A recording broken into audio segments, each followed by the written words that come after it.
تو ضرور مسجد کا اپنے گھروں کا سنگار کرو. اس سے کیا ہوتا ہے کہ اس سے ایک یعنی دل کے اندر وقاحت بڑھتی ہے. یعنی آج آرائش کا زمانہ ہے, آج زیبائش کا زمانہ ہے. آپ اپنے گھر کو بہت سنگار دو, اچھا کرو تو لوگوں کی آنکھیں پھٹ جاتی ہے, بہت اچھا بڑھیا مکان ہے, اور یہی اچھا مکان بنا کر کے آپ یوں ہی چھوڑ دو تو ٹھیک ہے, ابھی کلر ولر ہوا نہیں ہے.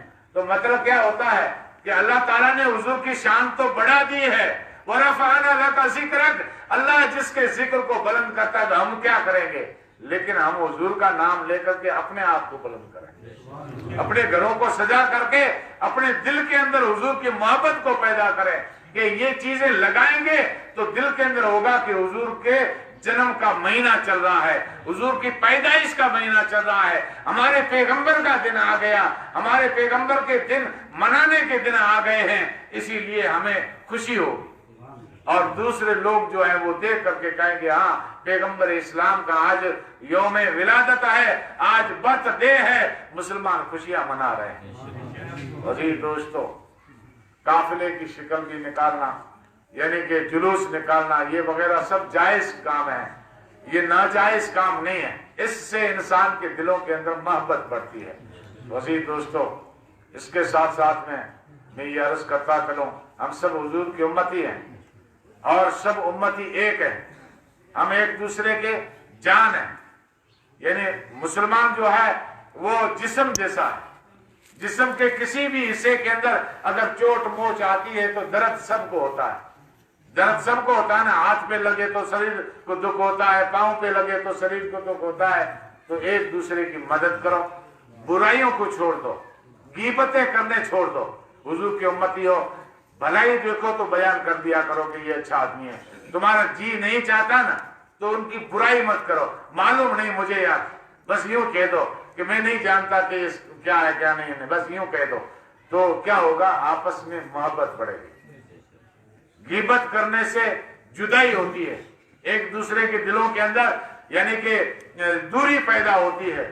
اور اگر آپ اس کا کچھ نہ کہیں, بھلے دشمن جانی ہو, آپ کا دشمن ایسا ہو کہ آپ کی جان لینے کے لیے تیار ہے, اگر آپ ان کی برائی نہیں کریں گے نا تو لوگ کہیں گے یار آپ ان کے اتنے دشمن ہو لیکن وہ آپ کا نام نہیں لیتا. تو ایک دن وہ سوچے گا ضرور, یار میں جو ہے نا اتنی کرتا ہوں, یہ کچھ نہیں کرتا, تو وہ خود بخود رام ہو جائے گا, ہے نا, ان کا دل نرم ہو جائے گا. تو اسی طرح سے ہر مسلمان کے متعلق سوچو, ایک دوسرے کے لیے بھلائی سوچو. یہ ہمارے آقا علیہ الصلوۃ والسلام کا سبق ہے. آ کر کے اپنی امت کی خیر خواہی چاہیے, اور دنیا سے گئے تب بھی خیر خواہی چاہیے. تو ہم اس محمد صلی اللہ علیہ وسلم کی امتی ہیں جس کے صدقے سے یہ تمام کائنات بنی ہے. اللہ تبارک و تعالی ہم سب کے جو مومن یہاں آئے, جو اپنے گھروں کے اندر ہیں یا دور ہیں یا تمام جہان کے اندر جو مسلمان رہتے ہیں, اللہ تعالیٰ ان سب کی مشکلات کو دور فرمائے. اللہ تبارک و تعالیٰ ہر ایک مسلمانوں کی جائز مقاصد حاجات ہیں ان کو پورا فرمائے. اللہ تبارک و تعالیٰ مسلمانوں کی جان کی, مال کی, عزت کی, آبرو کی اور دین کی حفاظت فرمائے. اللہ تبارک و تعالیٰ حضور کے صدقے وسیلے سے ایک دوسرے سے محبت کرنے والے بن جائیں. اللہ تعالیٰ ہمیں حضور علیہ الصلوۃ والسلام کے صدقے وسیلے سے سب مسلمانوں کے اوپر جو مصیبتیں ہیں, بلائیں, آفتیں ہیں, ان سے محفوظ فرمائے. رزق روزی میں برکت عطا فرمائے. جن حضرات نے حضور کی محفل کے اندر دیا, چاہے ایک ہی روپیہ دیا, اللہ تعالیٰ ہم سب کا دینا قبول فرمائے. خصوصاً جن حضرات نے چاول دیے اور ان کے علاوہ جو مال سامان دیا ہے, اللہ تعالیٰ ان کی مشکلات کو دور فرمائے اور ان کے رزق روزی میں برکت عطا فرمائے. ہم تمام حاضرین اور غیر حاضرین جتنے بھی مسلمان ہیں ان سب کے ایمان کی حفاظت فرمائے. اللہ تعالیٰ ہم سب کو حضور کے صدقے وسیلے سے حرمین شریفین کی زیارت نصیب فرمائے اور مرتے وقت کلمہ نصیب فرمائے. لا الہ الا اللہ محمد رسول اللہ صلی اللہ علیہ وسلم. صلاۃ و سلام.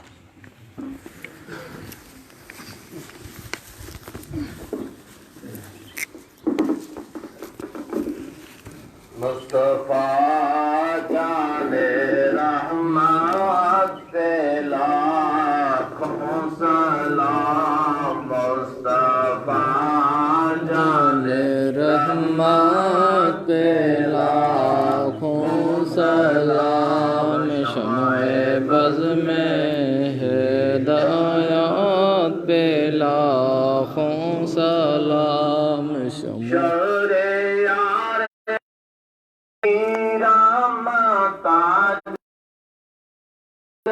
حرم شہر یار ارم تار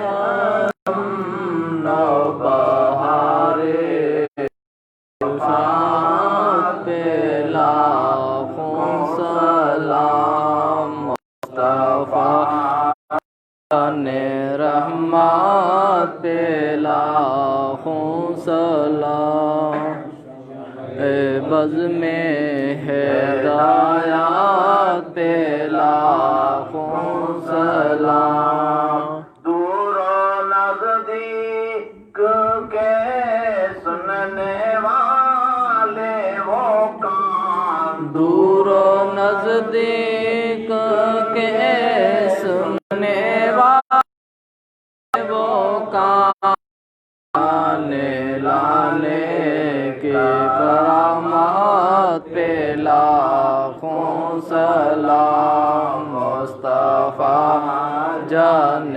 رحمت پہ لاکھوں سلام شمع بز میں ہدایات پہ لاکھوں سلام جس سوہانی گھڑی چمکا طیبہ کا چاند جس سوہانی گھڑی چمکاتے کا چاند اس دل افروز شایعات پہ لاکھوں سلام مصطفیٰ جان رحمت پہ لاکھوں سلام شمع بز میں ہدایات پہ لاکھوں سلام مجھ سے خدمت کے قدس بز میں ہے لاکھوں سلام